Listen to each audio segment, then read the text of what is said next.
period topic!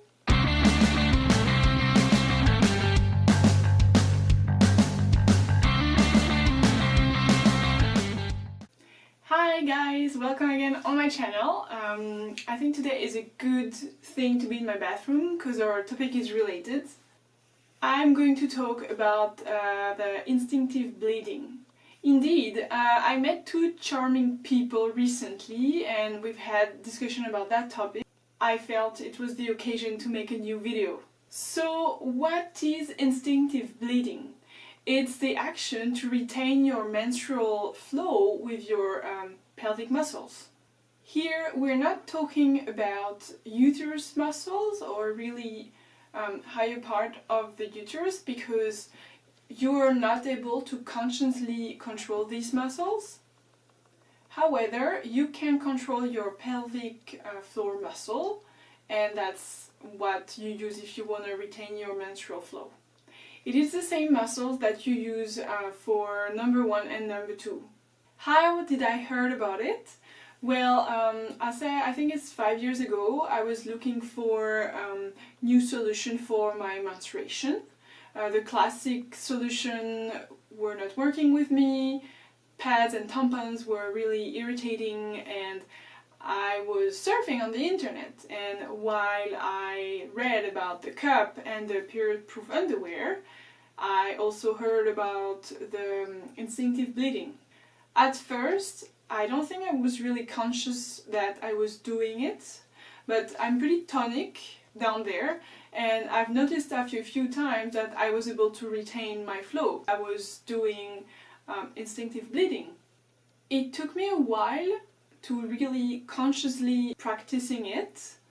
I think I will never be 100% confident. That's who I am. I'm a very anxious person.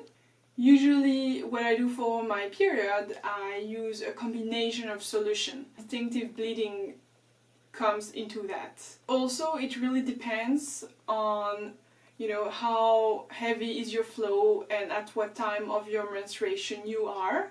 Relaxed are your muscles, what control you can exercise on that muscles at that certain time of your menstruation. Myself, I have difficulty with the first few days where I'm really swollen, I'm very numb and everything is very dense down there, so I have no control over that. And to be frank, at the beginning when I heard about it, it seemed impossible. It's like, down there it's this dark, unknown cave and it's made of nothing or just matter, and I don't really know what's happening down there. But still doing that and studying it and testing my muscles and my reactions, even though I'm not 100% confident today and still hesitant when to do it and how to do it, I think it's still 100% worth, and I'll tell you why. Knowledge. As I was saying, before doing that, my uterus and vagina were these dark, unknown caves, and I had no idea how to handle that, what was there. The self-confidence, I guess. Knowledge also brings you these different tools that you can use for your health. Typically your bladder and how you use it, and how sometimes it can be painful or contracted. For all the women who gave birth, the pelvic floor muscles are really important. It's basically a basket of muscle that support your organs, your uterus, your bladder, and your lower intestines. When women give birth, these pelvic floor muscles get stretched and they have to work on them again to have them tonic again, to have their organs still supported, and to be sure that they will be able to urinate, defecate.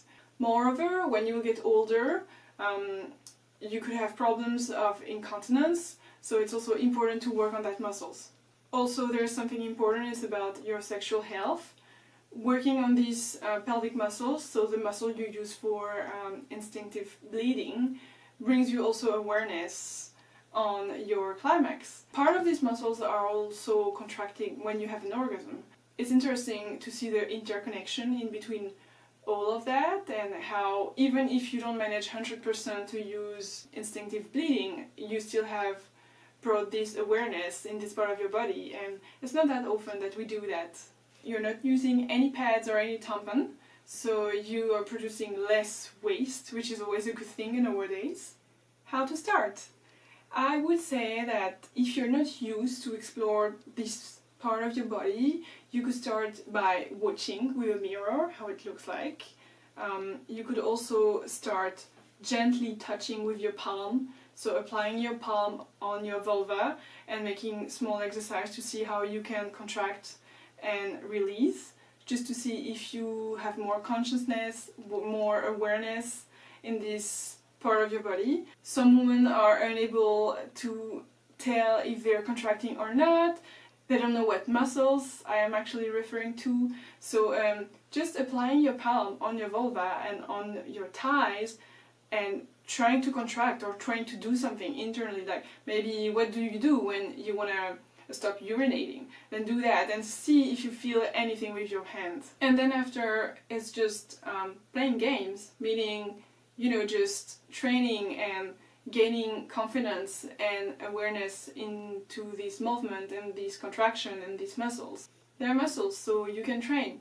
At work, in the train, it's just about contracting and releasing. I would do that until you're really aware about that muscles, and then I would just do a test run once you have your period, but at home and with some backup solutions, for example, and for a short period of time, like no need to be overly ambitious. I would also be ready for accidents, and it's not a big deal, you know, it's just blood and your underwear, so that's okay. Eventually you will gain self-confidence, and even if it never happens and you're unable to let go and just go to work like that or do the grocery like myself, I only do it at home in certain moments, then it's also fine because you've gained awareness in that area of your body, so it's already like a big thing.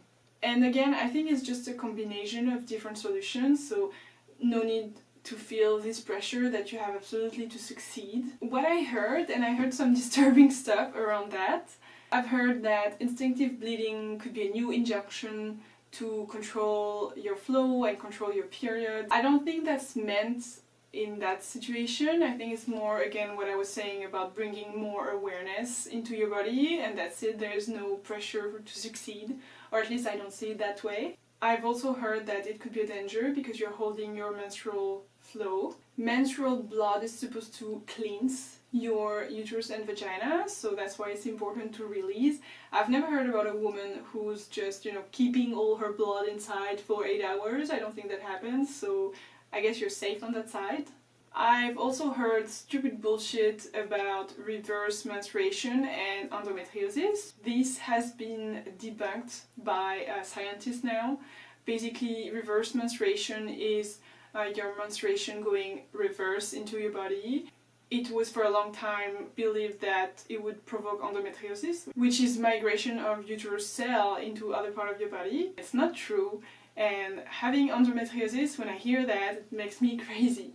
Conclusion, I think it's a great way to approach this part of your body that most of the time is unknown.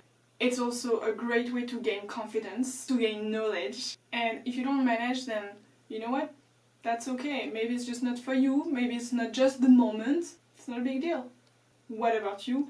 What do you think about instinctive bleeding? Do you think it's weird? Have you ever tried? Have you ever read about it? Maybe you never heard about it? Let me know in the comment down below. Bye!